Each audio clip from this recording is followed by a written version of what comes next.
Innate helps companies avoid project surprises, make better informed decisions, share knowledge, and deliver better outcomes.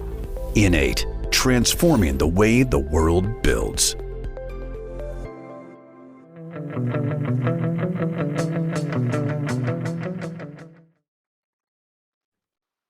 Hello, project people. Welcome back to a brand new episode of the Project Chatter podcast. It's always good to have you with us. And we're back with season 6. After season 5, we decided we'll work in sequential order and we'll go with episode 126. But for a special event, I think I'm really excited about this because we've got more than one guest today. And we've got a full house. Dale, I'll go to you first. How are you, mate? Yeah, I'm good. Thanks, Val. Yeah, really excited. Beginning of season 6. Amazing to get here. What a journey, but what a way to kick off season 6 as well. Absolutely. And I know we're missing one guest, but we'll give him a lot of crap for not being here. But Russell, welcome to the show, mate. How are you? Thank you, Val. I'm not too bad, thank you. Glad to be here. Good to join you guys on this for after such a long time. 126. That's a lot of episodes to catch up on. That's a lot of talking, Russell. And for anyone who's watching online on YouTube, don't worry, Russell isn't a statue. He's just got some technical difficulties there, but it's all good. And we've got Johnny Hepworth here with us as well. Hey, Johnny, how are you? Hey, Val. Yeah, all good, thank you. Thanks for having me on this show. I'm happy to be part of this massive movement. Happy to talk some data. After our lines of questioning, Johnny, you might not be happy, mate. I'm just joking. No, we'll look after you here as your first podcast ever. So you're all in good hands. And Machine Gun Martin's with us as well. Mr. Martin, how are you, sir? Good, thanks. Looking forward to this one. Should be quite an interesting concept. So for anyone who loves data and loves to figure out things with data, this is the show for you. And this has really started with, we have to do a shout out to Martin Paver and the team behind the Project Hacks in the UK. This was around Project Hack15, and I'm going to get Dale to give us a bit of an explanation about it. But the simple idea is that these are good ideas and how we can leverage technology in projects on common project problems or even novel project problems. So Dale, I might go over to you to explain, one, what is Project Hack from your perspective? And then 2, what was the problem statement that you were trying, or challenge that you were trying to solve? Yeah, thanks, Val. And it's interesting because this is, I guess, the first episode on the Project Chatter podcast where I'm both guest and host. But it was interesting because it was the first hack I ever attended with Mr. Paver in charge. And it was interesting because I arrived slightly late, and basically what happens on day one is you have everyone that has a challenge come up on stage and present their challenge. And I think from memory, there were about 15 odd challenges. Russell and Johnny will correct me if I'm wrong. And then after that, you basically go around the various tables where the challenge owner is, I guess. And you find out more about what they're after and what they're thinking about and all that kind of a thing. And so you kind of hover around for various desks, speaking to people, understanding, what their angle is, what they're interested is in that challenge. And funnily enough, Russell and I bumped into each other after, we'd exchanged a few LinkedIn messages over the past year or so, and we got chatting, but we weren't at this specific challenge. We were at the desk next to it. And there were quite a few people around the challenge we were at, and we're quite interested because we'd split into 2 teams, et cetera. And then someone tapped us on the shoulder and said, well, there's 2 guys sitting at that table, and they're looking for teammates, and happened to be Johnny, and Ben is not on the podcast. So we said, okay, well, let's go across and figure out what that one's about. And so we sat down, introduced ourselves, and the challenge was, how good is my team at risk management? And we were given an incomplete data set, dummy data at it as well, from what was supposed to be a risk register. And so we were like, how the hell are we going to use that to determine how good a team is at risk management? And over the course of 2 days, we had to come up with the team name. We had to come up with a strategy on how we'd attack the data, what our visualizations would be saying. We also had to record the ending as well, and the outputs. And there was £5,000 up for prize money as well if you came first, second, or third. Unfortunately, we didn't make the podium, but we had a great time tackling this challenge. And I think it's just a start, because we really laid a foundation for people to think about using data to determine effectiveness of risk management. So hopefully I've laid a good overview there, and I'll leave it up to Russell, Johnny, whoever else you want to ask Val to get into the detail. Now that was great, Dale, and I'm just sitting back in awe, because obviously I'm in Australia. We're looking to do something similar, and definitely attribute some of that to Martin Paver and his team. But I think this is a great idea and a great concept that it's definitely got wheels and started to move forward, and is getting people excited about what we can do with projects. Because again, I think technology has a great opportunity to make things a little bit better, fix some things that we're very frustrated with, and then add, as you said, some novel ideas around sentiment and effectiveness, which is always a great topic. In that sentence alone, effectiveness or even efficiency, we could have a conversation or a podcast on that separately. But Russell, one question to start with you, mate. So why did you decide to do this project hack?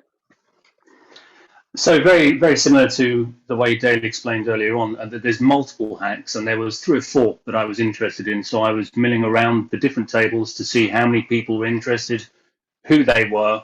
There was a number of other Mesa colleagues of mine that were also on the apprenticeship scheme as well, going there, that were in a group. And as Dale mentioned, our primary choice, the 2 of us went to, there was like about 12 to 15 people, so they had to split it to 2 groups. And then also, as he mentioned, the desk next to us with the other guys on there, well, there was only 2 people, and it was to do with risk. It wasn't in my top 2 to look at, but it was still very interesting.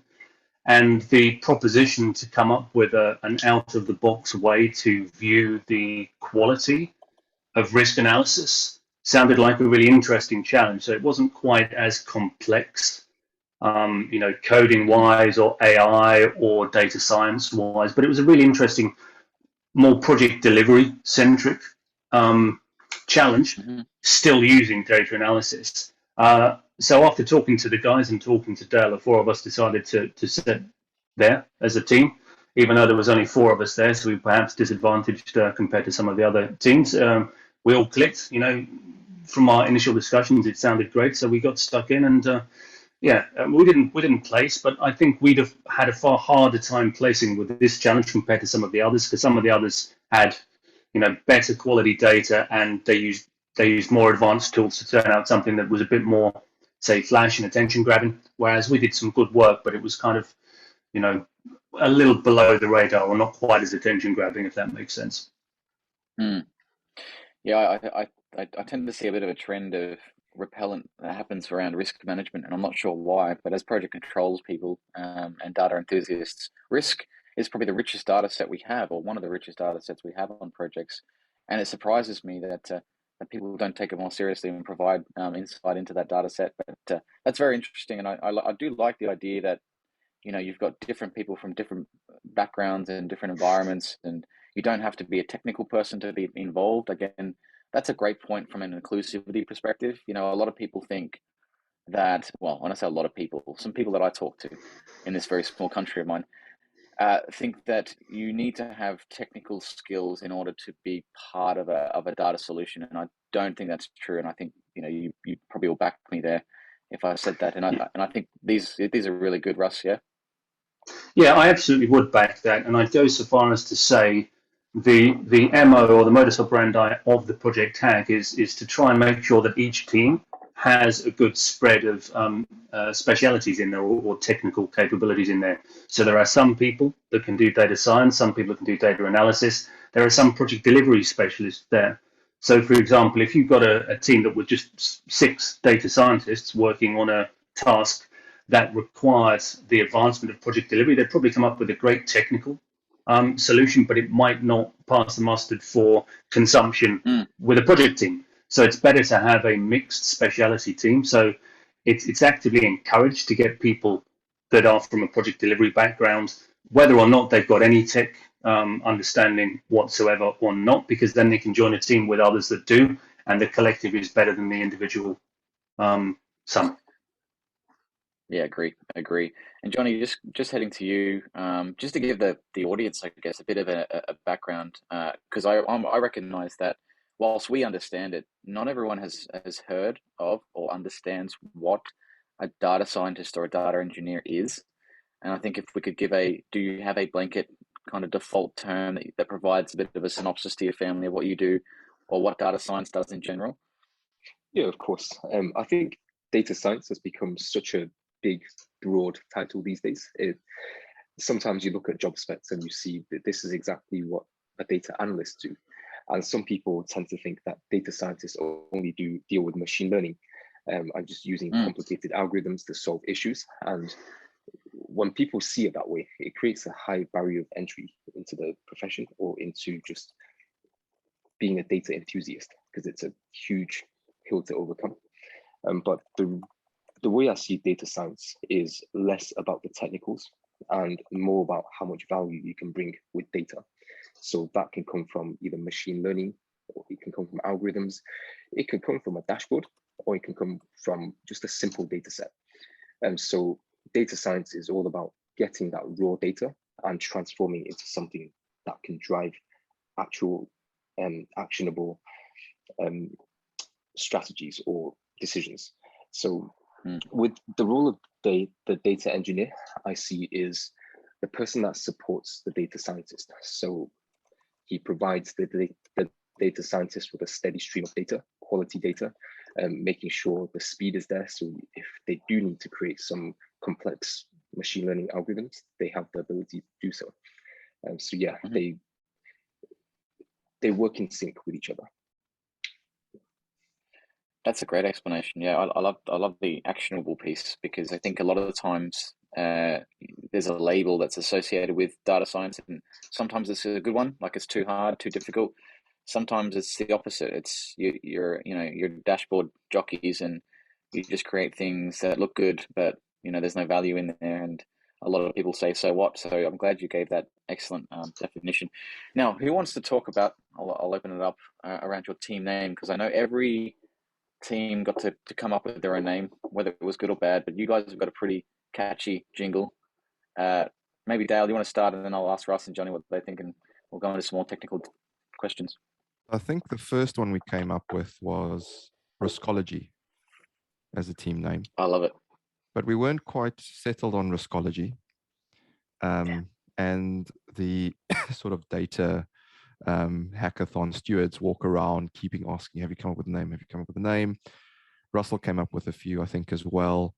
And we weren't quite happy with having sort of Risk something as a name. And then I think I just looked around and I was like, hey, we all have beards except Johnny. So we said, let's go with Johnny and the Beards. And I think we said it in jest, but soon after that, the steward came back and said, have you got a name? And we just looked at each other and went, should we go with Johnny and the Beards? So we smiled, laughed, and that was the name. Russell, can you remember the others that you came up with as well? There were some pretty cool ones you had. Yeah, I can't remember them. I'll check on my laptop whilst I've got it on, if I've got a record of them. But there were 3 or 4, and they were all puns or wordplay with risk in the title. So it was either something risk or risk something, trying to maintain that continuity of the core of the challenge. But out of left field, the Johnny and the Beards was proposed. We all kind of liked it, and we thought, let's do something different, and went with it. I love it. I think the Riskology one was a great preference as well, because that works really well with what this topic was and the challenge that you had. Right, let's get into this topic a bit more into the detail. I'm really interested in the construct in terms of where do you start? Where do you begin with such a strange request, right? Because it's not a normal request. It's something that you need to think about before you even begin. And I think a lot of the great people that I work with in the data space, one of the reasons they're good is they're able to dimensionally visualize what they're going to do before they do it. So for data people, it's a construct of ideas, and it's a dimensional planning in terms of how things are going to be interacting with each other and why. So Dale, maybe I'll start with you, and then Russ, around how did you kick this off? Were you provided any bits of data? Did you set up a framework? Did you follow any methodologies? I'd love to know. Yeah, it's an interesting one, Val, because we were given, as I say, a incomplete dummy data set that's supposed to represent a risk register or a data set from a risk register. And a bit of direction we were given was, well, could we create potentially a bit of a league table, something like fantasy football, where you create a profile of a player / risk manager related to each project or area, because it did have various project IDs in this data set as well. So you could potentially come up with, the various, I guess, riskology, biology of makeup of the different projects, the different teams, etc. And we discussed a whole host of aspects that would potentially complement and assist the assessment that we didn't have as well. So we said, right, the risk data is one thing we could use. But if you think about the effectiveness of a team or an individual, there's things like communication, behaviors. We even went as far as consider personality types, and that was missing data. And Johnny was, while we're talking, in the background there on Python, going, okay, we can do this. I'll generate the data for you through Python. Boom, within 5 minutes, he's done it. So Johnny's absolutely a whiz on that. And I'll let him talk you through more how he did that. But then we also spoke around things like experience, and where, the more experience you have, that would contribute as well, potentially, to around how effective you are at risk management, but also the relevant experience. So relevance is either industry or sector experience that you've had, but also variation. So we've said it before on this podcast. Mr. Good just said it. Is it 1 year times 20, or is it 20 years breadth of experience? And so again, as we're talking, Johnny's in the background generating this data, adding it to the data set that Russell's already, put in a shared location. It worked like magic, don't you think, Russell? Yeah, it worked very well. And as far as methodologies go, Val, we didn't have a fixed methodology, but we took, say, maybe the first 30 or so minutes to do investigation. We looked at all of the dummy data that was available to us. We identified what we had. We identified the gaps. This is where it came up with, the personality profiles that we wanted to add in. But we also identified that there was some duplication in the data set as well. So I think it was split between 4 teams, and 2 of the teams had exactly the same data. So we applied additionally some weighting, recalculation on that to separate that out so that it wouldn't show as exactly the same. And we added not only personality, but we added the experience, as Val was saying. And there was another 3 or 4 things that we added in. I'm struggling to remember immediately from memory what else we added in, but the dummy data set was fairly bare bones. So what we could have done with that would have been a fairly limited solution, and we didn't want to limit ourselves. So we decided, what should we go with for the end solution? What do we need to facilitate that? Therefore, what do we need to add to the data set to supplement it? And then went ahead supplementing that, as Val mentioned. Johnny was very good at doing that. Yeah, that's very interesting. And I think there's, when you start combining psychology and data and try and understand whether people's personalities have an impact on the way they perform or the effectiveness of themselves in a role, you get into some pretty interesting space. But before I go there and talk to Johnny about some of the geek speak, which we will get to, Johnny, don't worry, I want to bring in Machine Gun Martin, who generally asks the questions that we don't think about, or the ones that are a little bit more controversial. But Martin, over to you. I mean, the first one that springs to mind was it easy to stay on task given the various levels of project experience you have? I know Johnny's going to be quite early in his career. Dale's probably seen 1,000 risk registers in his time of varying quality. Did you have to set any parameters at the start, or did anyone get slightly bogged down in the information that was there? Did you have to set yourself some rules along the way to stay on task? Yeah, that's a great question. And we did. I mean, one of the tasks for a challenge team is to elect a captain. So we had a bit of discussion. I was proposing that we might elect Johnny or Ben, because there was the new guys coming new to a hack without as much experience as Dale and I had together. It would have been a great experience for them. But they were quite deeply involved in doing a lot with the actual data transformation as well. so we didn't do that in the end. And I think Dale and I, we were being too polite, saying you do it, no, you do it, and it took us a while to decide on what we would eventually do. But generally, that is the paradigm: is you set the leader or the captain, the team captain, as soon as possible, and then try and define a strategy. So, as we mentioned, this was Project Hack 15. I've been to 12 of the 15 now. They've been going since late 2017, if I remember correctly. Nice. So I've experience of doing a lot of these, and it's very, very easy to lose track of time. So one of the key things is to set some kind of a target, some kind of agenda, split the time up, which is why we allocated this first 30 minutes or so for the investigation, then another hour, I think, for the laying out what we're going to do. Then we assigned roles. By that time, Johnny had already made himself a clear leader for doing the Python-related transformation. And all took some clearly defined roles, ran with those for sprints of, say, 1 to 2 hours, depending on what time of the day it was, recollected together, discussed, and then maybe had a little break, because there was coffee breaks in the morning and in the afternoon, and then there was a lunch break. So we tried to plan the day so that it worked in cadence within those breaks. Wow, interesting. So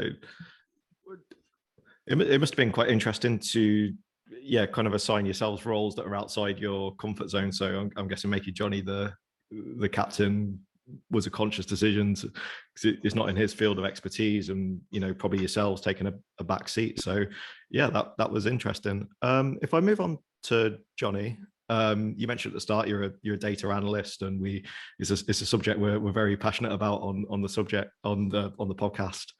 For the uninitiated, what do you mean by data? What is data analytics? Because in this scenario, you were given a pretty ropey risk register.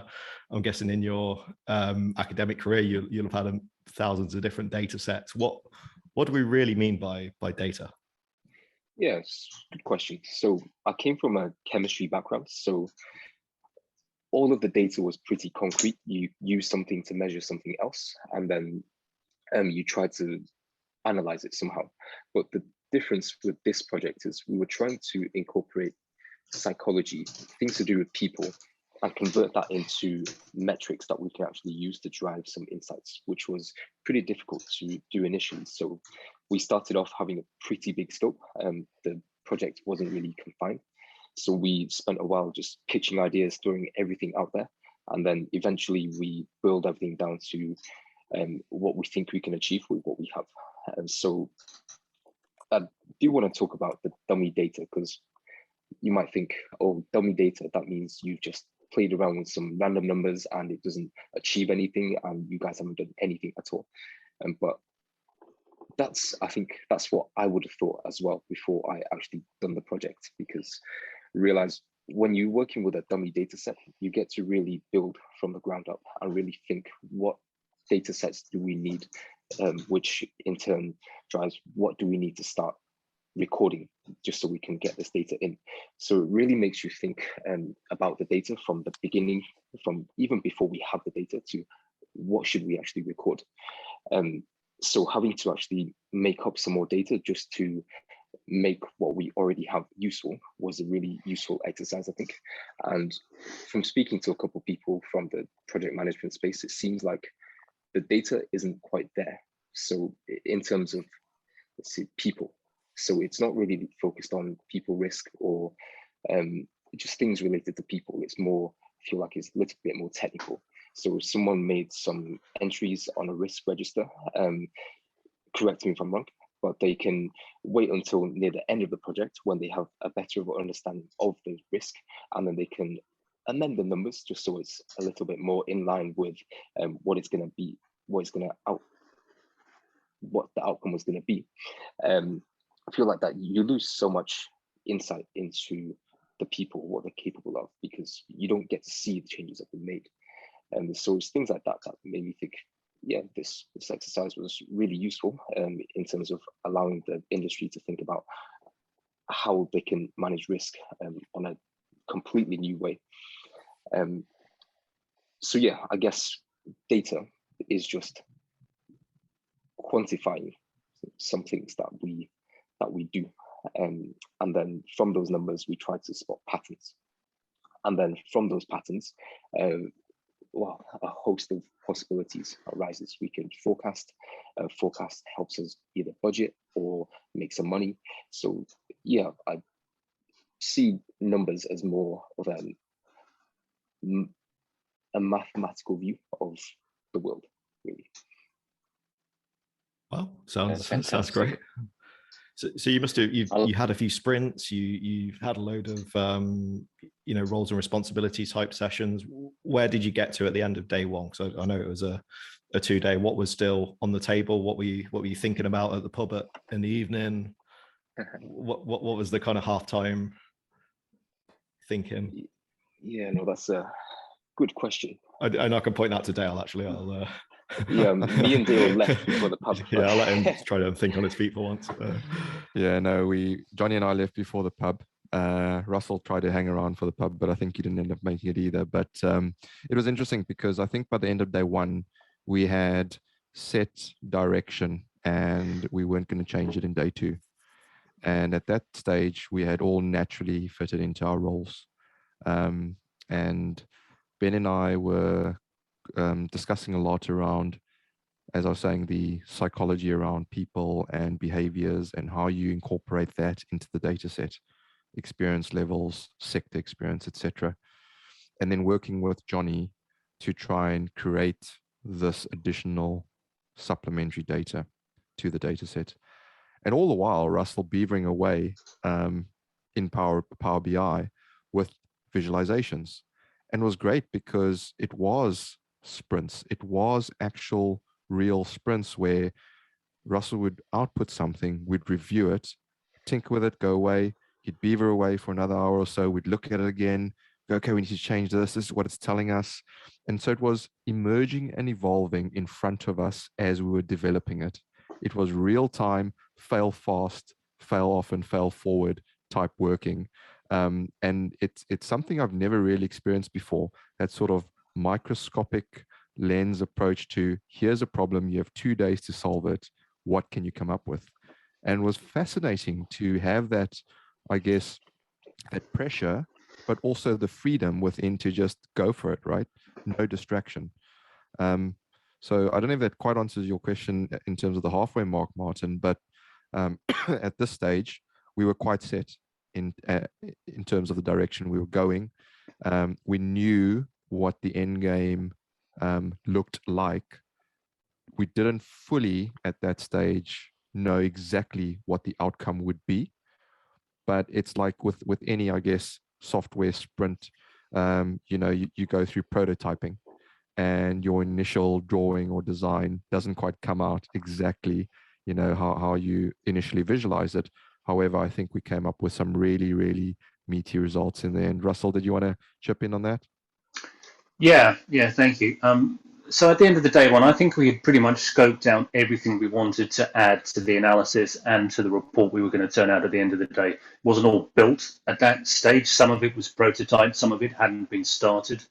But the main things, as we said, we mentioned the personality types so that we could look at the types of, or the accuracy profile from an individual related to a personality type, to see if there was a greater number of poor cost decisions attributed to a single personality profile, etc. And then to work on the actual quality of the assessments, we use Bryce scores. So we devised a calculation that would work out the Bryce score of the initial assessment of likelihood. So if it was given a 10% likelihood to happen, yet it did occur, we scored it poorly. If it was given a 90 or 100% likelihood of occurring and it did occur, it scored highly, and vice versa. So if it was scored low and didn't happen, that would also score highly. If it was scored low but did happen, that would then score poorly. So we used what was called Bryce scoring for that, and I think then compounded average Bryce scores, because we had, actually I just popped it open now to read the numbers. So yeah, we had the average initial likelihood and then the residual likelihood as well, and worked on the initial and residual Brier scoring for that, and an average between the two of those.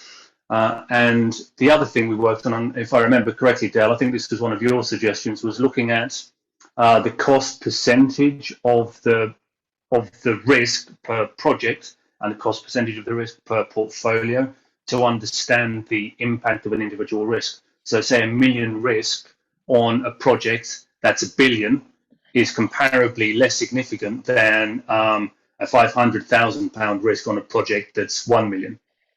So that gives us some additional insight into the actual impact significance of the risks themselves. Yeah, we were trying to play around with, you know, relativity of impacts and in relation to, I guess, total cost of projects. We didn't quite have the total cost available in the data set. So that led us down a different path, actually. And what we started doing, Val, was we started looking at, so the Briar score firstly was an amazing addition, and that's thanks to Ben Brooks, who's not on the call, but he suggested that, and that basically takes all of the data and gives it a commonality. So you're working from the same starting point rather than having this, you know, this sort of skewed data set in terms of the weighting. And because we didn't have a complete data set, we didn't want to manufacture every single bit of supplementary data. We said, what do we have? And so we looked at, from one aspect, we said, okay, if the initial scoring of a risk probability was greater than 50%, so you said that there's more than 50% chance of it happening, and it did happen, well, then that is a good thing, because your prediction was stronger, right? If you predicted that there was more than 50% of it happening and it didn't happen, well, that wasn't such a good prediction. Yeah. And vice versa. If you predicted that there was less than 50% chance of it happening and it didn't, well, that's a good thing. But if you predicted less than 50% chance of it happening and it did happen, well, you got it wrong. Yeah. So not a lot to play around with, but we use that as a basic score to go, how good were you at predicting the likely occurrence of risk, just based on that. And so that was one starting point of the strength of predictability. But we said, well, that doesn't really come down to just the risk manager. That actually comes down to the collective. But the risk manager plays a big part in helping to set where that probability lies. So that was the first one that we kind of set to come up with. The other one we used was the strength of mitigation. And this was looking at your pre-mitigated scores versus your post-mitigated scores, and saying, okay, if based on your mitigation action, there was a significant drop in the impact on your cost or your schedule and your probability, well, guess what? That is a very strong mitigation, versus if it was a very low change in your impacts, a very weak mitigation. So we came up with two bits of computational data outputs that we could potentially use. Now, we were very careful as well, because what we know is that this might be inferring how good risk management is, rather than it actually being that good or not good. So it's data that infers something. It's not causation. It might be correlation. So we're very careful that what we're producing isn't the answer, but it may be something to consider when you're looking at the strength of your risk management capability. Have you actually tested this out on a real life risk manager before, some of your concepts? Like, I mean, there was some good stuff there. It seemed quite obvious to myself and Val, you know, the strength of mitigations. I know it's a subject close to Val's heart. Have you discussed this with any risk managers? I haven't in the short time since we've did the whole hackathon. I'm not sure, Russell, Johnny, if you have. No, not directly, not outside of that. I mean, there was a judging panel, which would have been project delivery specialists, and some of those may have been risk specialists as well. But I've not directly discussed this with any of them since, or with anyone following the completion of the hack either. It's a really interesting point, and I think I will do this because there's a lot of risk specialists in my company. When if I ever get a minute to breathe with my day-to-day task, I'll try and pull this on the table maybe one lunchtime and see what they think. Yeah, I'm not aware of anyone that's taken this approach to risk assessment, quality quantification before.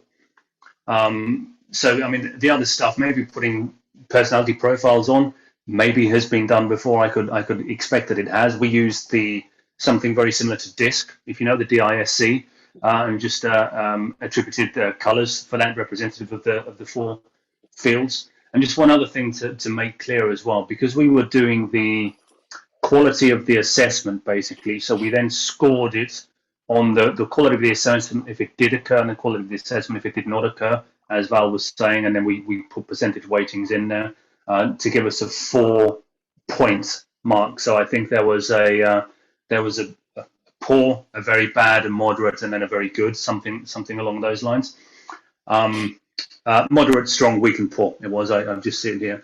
But because we were assessing the quality of the likelihood prediction, we also excluded anything that was a future risk, so anything that was being forecast to happen in the future, because we couldn't quantify how good the prediction was because it hadn't occurred. So we took those out. So these scores only were produced for something that had actually occurred.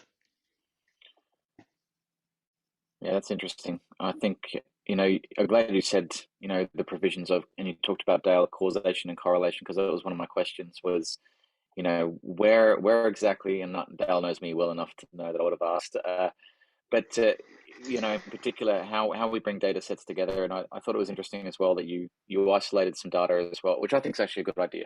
So you're not trying to be all things to all people, but you're isolating down to a set of metrics that you can measure. You're trying to make them as binary as possible with some inferences, not necessarily a resolution or a conclusion. And I used to call these, data points or pillars or points of interest, where you would maybe take another lens and you'd provide a bit of a different view to those people that are interested in that information. I think as well, if you had probably more data, it would have been great, as Johnny would say as well, that the more data, the better. Maybe if you had a month-on-month rolling register as well, you could get some tracking and trending and tracing, and you could provide, other elements. I remember, Dale, it reminded me, we did something similar in the UK, but not on risk, but we did it on forecast accuracy. And I think the applications and the idea that you're presenting here today could actually be something that transfers to other areas within project management. For example, the effectiveness of project managers' forecasts. Every month they go in and they do their estimate to complete, and every month, the month after, let's say, there's a big surprise, they didn't hit their forecast. And we were able to come up pretty quickly with some level of volatility around the accuracy or maybe even effectiveness of each project manager. And we could tell you, I think the three of us were all nodding, Dale and Martin, that those with more experience tended to have a more stable forecast, and for those that were either playing the game politically or less experienced, had a little bit more trouble trying to understand, or it was more complex work, had more trouble providing a more accurate forecast. So I think there's something in what you guys are doing, and I'm glad that you're sharing it like you are, because it's for anyone who's listening, this was over a 2-day event.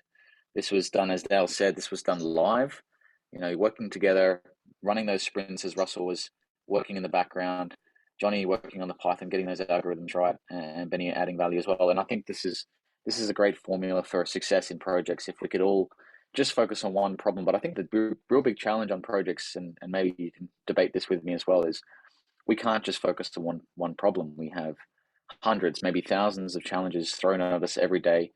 We have to make lots of decisions at the point in time. And unfortunately, we don't always have an informed position. Johnny, we'd love to have that informed position. And I'm sure projects over the next few years will have a lot more data scientists and data engineers involved.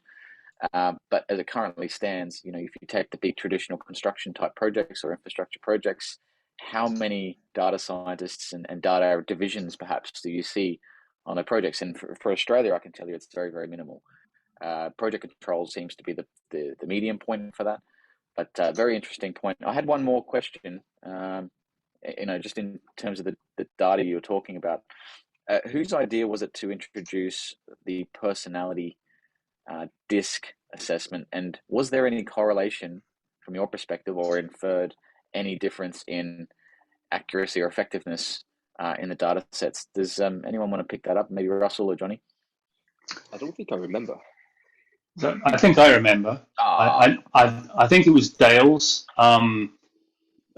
first comment, but we were being asked to review the hack as it went on at several stages. So we were in the Tottenham Hotspur football ground, White Hart Lane, if we hadn't made that clear already. So in a really nice presentation space, there was a big projected screen up, and the organisers were asking us to go on and review our appreciation of the course and our appreciation of ourselves as we went through it with a disc-related thing. So it was already front of mind anyway, and I'm pretty sure it was Dale that suggested, this would be kind of good to add against the risk as well, and immediately we all were in agreement with that. Yeah, and Val, just to add to that, in terms of if we could find any correlation, we didn't actually pay too much attention to it because it was randomized data that Johnny created. It wasn't actually set based against any of the projects specifically. So we had it there in terms of the output in the dashboard that we produced, but we didn't pay too much attention to it because we weren't confident to draw any conclusions from it. But if the data was harvested, we felt you could potentially find some correlation. Perhaps a red is a little bit more, go-hung, and everything's going to be okay, and a little bit more optimistic. And perhaps their risk register isn't all encompassing because they sort of more risky in their approach by nature. And so perhaps they'd capture a few of the risks and mitigate a few of them, and more of them would occur perhaps. So maybe a blue or a green, the more analytical side of people, more cautious, would have a over cautious risk register. So we didn't do too much around it, but we did discuss potential personality traits that may contribute to the skewness of a risk register, or the bias, should we say. But just bring it back as well. We landed on, I guess, a 3-point assessment when looking at this, and you like the name. So the first one was Riskovery. So that first point was around how we took the data through a discovery phase and discovered what is the data telling us. Next thing, we took the data and turned it into riskology. So what is the biology of the data? What is it? What does it look like? What is it shaped like? Where are the arms, the legs, etc. Blah blah blah. And then using all of that and analyzing it, we then produced the dashboards and the outputs, which we titled Rescription or Prescription. So looking at it, you could then potentially go, okay, based on the outputs, these are the fixes we need to make to improve the strength of our risk management capability. As I said, it's all conceptual that we're talking about, but the beauty about this, having fed it back to Martin Paver and his team, they went, this is great, guys. You started from a blank piece of paper. This is just the start. Future hacks could use this and build on it. And should we add? So one of the questions we got near the end was, if you had better data or more data, what would you be able to do? And so part of that we describe as well is, if we had real data, we could have done so much more. And obviously, stating the obvious, if we had more time, we could probably have come up with a whole bunch more as well. Yeah, and I think with Project Hack, whilst it is a simulated environment, I think it does do a good job of putting the pressure on, because that's what it's like living on a project. It's, you don't have enough time, you don't have enough resources, and you certainly don't have enough data. And so it actually is a great, incubator for understanding how you present something in a small amount of time. And these fast, quick ideas, as you said, if you could build on that data, you'd probably want to know, well, how do I link the risk register data with the scheduled data? How do I link the financial data? How do I link all the other elements that we use in our every month reporting cycle for projects? That's really exciting. I want to ask, because I'm going to go into the future, but Russell, I might go to you first. As a data guy and an enthusiast as well, where do you see projects in the next 10 years, particularly maybe in the UK, if you're in that space? How do you, I guess, from that hackathon, how do you think data will be utilized on future projects? Will we have more people doing data? Will we have less kind of significant roles like risk managers and project controls managers? Will we kind of morph into a bit of a fusion role where we're all part data science, part data engineer, and part project controls? Or do you think that these roles will just be enhanced by certain advantages of technology? Yeah, it's a good question, and I tend to think we'll have some kind of a hybrid setup whereby everybody will need to be data literate to one degree or another. So your average, and I don't mean average, skill set, but your normal project engineers, project managers, etc., will need to have a level of data literacy to understand where the data source comes from that they're then consuming the insights from, and then to understand what the insights are doing and how they can navigate and change the context of the report that's giving them the insights, i.e., drill through, drill down, step in, all of that type of stuff. And I think over the next 10 years, there's going to be an explosion of data literacy, of everybody understanding how to consume data digitally, and when I say digitally, I mean on screen. So as we're using Power BI or Tableau or something like that, that's going to give a business intelligence framework around data to produce dynamic, reliable, and automated reports, then you want to consume it electronically because you can, you can cross filter, drill through, drill down, etc. The prevailing paradigm prior to this was, let's make a nice report. We can probably do it in Excel or Power BI is here. Let's do it in Power BI now. And once you're done, just print it out onto a PDF or an A3 sheet of paper and give it to me. And as soon as it's printed, you lose the ability to interact with it. And there's 90% of the value of insight you're going to get from these types of digital reports are interactively based. So I think there needs to be a shift to consuming the data digitally on a machine rather than printing it out. It can always be optimized to print out for, say, some high-level review. So if you just wanted to give it to the CEO to read in a taxi or something like that on the way to a key meeting, optimize it for that, but make sure that it does have this next level. And as far as is there going to be more data scientists? Yes, I think that is going to also grow.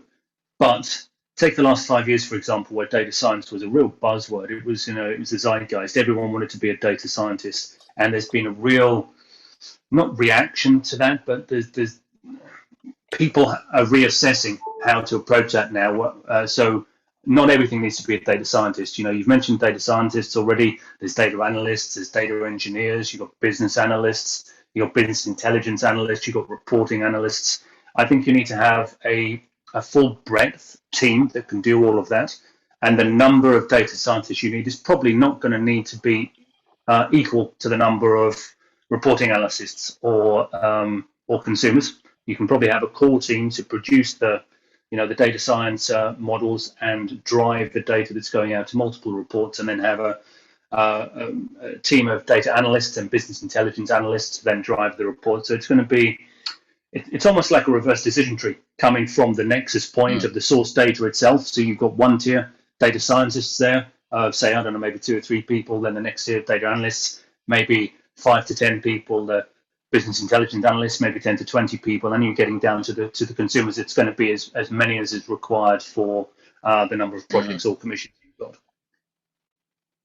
Yeah, that's brilliant. And Russell, you touched on a really good point around digital literacy, and I wonder, Johnny, you mentioned as well earlier in the podcast around maybe data science is a bit mystified, and there's barriers to entry when people think about it as a very technical role. But as Russell said as well, there are variations of that role set, data engineering, data analysts, and even data strategists. We were talking before the pod, weren't we, Johnny, about just having the architectural understanding and design and appreciation of how information works together. What can we do, Johnny, if there's a Johnny No Beard, if I can call you that? If we're talking directly to people who are interested in the space that you're in, but they don't know where to start, what would you say to them? just start. I don't know what else to say. Start getting some insights, even if it's very simple ones, and then it evolves from there. Because when you're coming from a perspective that you have to have all these skills before you can start actually delivering things, it's gonna put you in a loop where you feel like you constantly have to be learning, and you never feel ready to actually take that first step into doing something. So just start making something, even if it's not great, even if it's very obvious insights that you pulled, but at least you can build on from there and make improvements, I think. Yeah, so I kind of want to talk a bit about data. So you mentioned something about if data is going to become more prevalent in the future, or if it's going to die down a little bit because it's maybe an oversaturated market, and it's a buzzword these days. Everyone talks about data, but yeah, I think some industries, like from what I noticed from Project Hack, there was quite a few projects from construction companies. So they have data, but they either don't know what to do with it, or they just want a fresh perspective. But I think with some of these industries, especially construction, I feel like a lot of people, they might not be the most enthusiastic about data, because they might not know to a full extent what data can actually do for them. Instead, they probably see it as like more of an annoyance. So to actually get the data from them, quite often we need people's input. But if they don't understand the importance of data, then we're not going to get good quality data. So for some industries where it's less tech focused, I think it'll be a bit more difficult. But we'll get to a point where I think tech will penetrate every industry. So with construction, there are 3D printed houses, and from those 3D printed houses comes a ton of data, and it unlocks a lot of things that weren't previously, well, you couldn't imagine it previously. So it's pretty interesting where things are going to go in the future. But yeah, I suppose going back to the data part, I think people think data scientists, they think maths, and not many people like maths. So it's from that thought alone, it scares people off. So yeah, I suppose what I'm trying to say is you don't need to have the best maths focused mind to get started. You don't need to have the best technical skills to get started. As long as you try to understand the numbers and understand where you're trying to get to, you can do a lot of great work. Yeah, I think that data literacy point's really, really key, as what you said there, Russell, and also, yeah, that's the challenge for ourselves really, is how do we get this kind of data into projects. We know there are challenges in making people see the value, having to hire extra people, data analysts, it's an extra cost to people. They don't necessarily want to take the risk, but there's so much value to take from it. And we've seen ourselves some of the value that it can add on our projects. But yeah, we need to do the selling to the future project managers. So one last question. It sounded like a fantastic project there. Didn't quite make the podium from what Dale said at the start. What did win it out of interest? I'm kind of intrigued now. It sounded like a really good, really interesting, valuable product. So what was on the podium then? What took the gold medal? Can I give you some projects that were put in front of us so you know what we were competing against? I don't remember everything, but we had one project where this construction CEO working in construction, he made this sensor which attaches to a hard hat, and it records your bounce. So every time you walk, your movements, it records all that movement data. And what he was trying to do was to figure out if we can actually do anything with this data, whether we can tell based on the bounce of this person, can we tell if he's injury prone? Is he having a bad day? Can we reduce risk to the actual people? So that was really interesting. He wanted to take a machine learning approach, which is understandable. So yeah, he actually brought quite a few hard hats in. So if you wanted to do the project, you go up to him, you wear the hat, you collect your own data, and then you mess around with it. So I thought that was probably the coolest project there. there was another one where you got given a ton of data, and the whole project was data mining. What can you get from this data set? So that was, from speaking to those people, that was largely cleansing the data and figuring out what to do when data points are missing. Then there were quite a few machine learning projects, I remember, but also quite a few construction ones. There was another one where I think people in construction, they record things in a diary. I don't remember fully. So that project was to analyze that diary to pull insights. So it was. Yeah, I think that was the winning team as well. It was one of the teams that looked at like the site diaries or the site engineers records. I think that was the team that took first place. And yeah, I'm just looking at the list now. So second place was one of the ones looking at the consolidated PMO information and using, if you remember, they used the Orange ML platform to assess what they could do with that. That was really interesting. It wasn't a bit of software that I'd used before, but it looked very interesting. So I do hope to get some time with that in the future. So there was one additional point I wanted to add on then for the data literacy as well, because I think data literacy is really, really important, but it's not a thing in and of itself. I think there's a staged progression. And firstly, you need to become data aware. Then you want to be data informed, then increase your data literacy, then get to the stage of data fluency, and then you're getting into the stage of becoming, a data excellence, where you can then go to any of these fields. And then building on what Johnny said a minute ago, start somewhere. If you're not sure where to start somewhere and see where it goes. If it takes you to a dead end, then redirect and go somewhere else. And also, I do think data science needs mathematics, statistics, and that it is preferable, or it's beneficial to you to have a grounding in mathematics, advanced mathematics and statistics before you do that. It's not essential. You can learn it as you go. But a good place to start for anybody listening that just wants to get into data and isn't sure where to go, look at data generally. As we've said, there's other roles, data analysts, data engineers, as well as data scientists. Try and get hold of some data and do things that feel intuitive to you and see where the output you come with, see what camp they more closely align with, and then try and direct your efforts towards that. And you can always readjust as your career goes forward. There's a lot of bandwidth for movement within the data ecosystem. Nice. There we go. That's the sales pitch there. So we'll start to wrap up the podcast there. But we do have time for one guest feature. It's called Fiverr, and it's 5 quick-fire questions all about yourself. So I'm going to include Dale in this one actually, because he is a guest for once. So player manager. So yeah, okay. So we'll go in the order. We'll start with Russell, then Johnny, then Dale. I'll ask a question and then just go 1, 2, 3 for your answer. So yeah, if you're keen, let's make a start.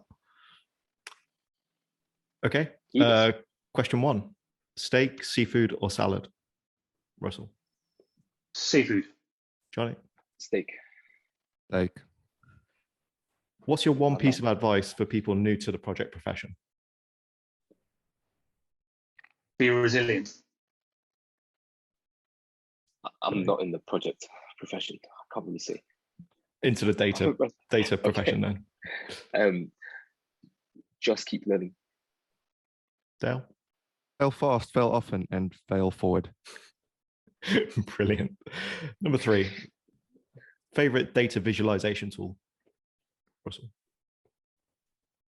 Power BI currently, because I use it all the time. But there are others out there. I might change next week. Johnny. Between Power BI and Superset. Superset. Okay.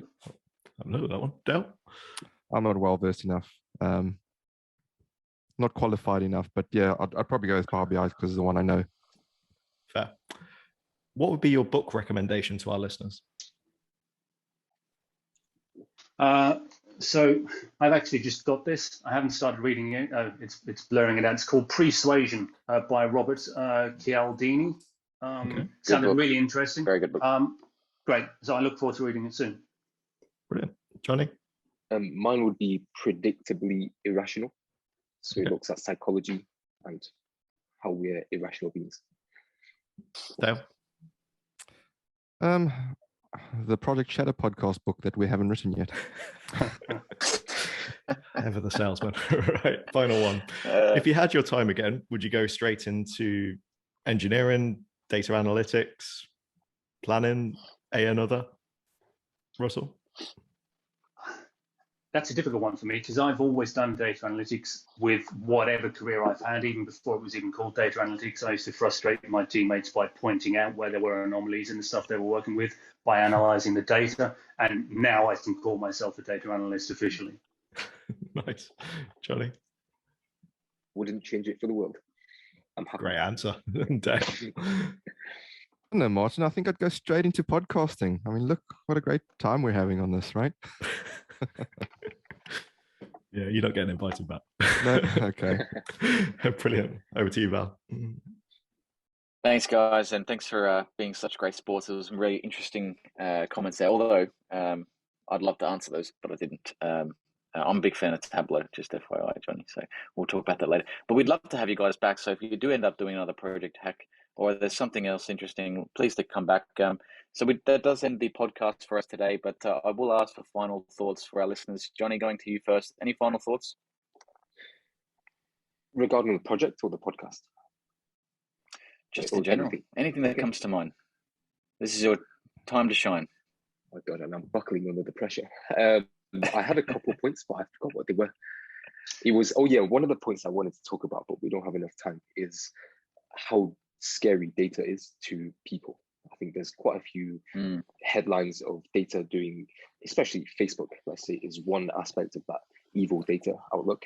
The other part is, I don't know if you remember the newspaper article that came out where, was it Target or Asda, Walmart, sent out some coupons for some nappies or some baby gear, and that prompted the father or the daughter to question her, and then she eventually went to get tested to see if she was pregnant, and it turns out she was.